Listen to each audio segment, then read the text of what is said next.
और शेख रशीद की जानिब से अहम ट्वीट किया गया है। उनका कहना है कि इमरान खान की रावलपिंडी आने की ताखीर अहम हिकमत अमली का हिस्सा है। FIR ना कटने का ताना देने वालों की अपनी सियासी पतंग कटने वाली है। कौम सड़कों पर होगी, जरदारी नवाज की दम तोड़ जाएंगी। वतन के लिए कफन पहनने वाले इदारे मुल्क बचाएंगे, इलेक्शन करवाएंगे। इलेक्शन से लेकर सिलेक्शन तक तमाम फैसले इसी माह पिंडी में होंगे। ये अहम ट्वीट किया गया है साबिक वज़ीर दाखिला शेख रशीद की जानिब से।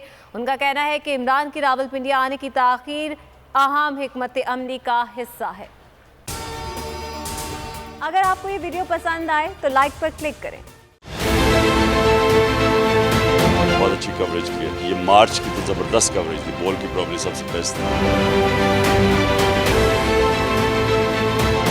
सबसे ज्यादा रील्स और सबसे ज्यादा रेटिंग के साथ बोल रहा नंबर 1। सब्सक्राइब करें और बेल दबाएं ताकि कोई खबर रह न जाए।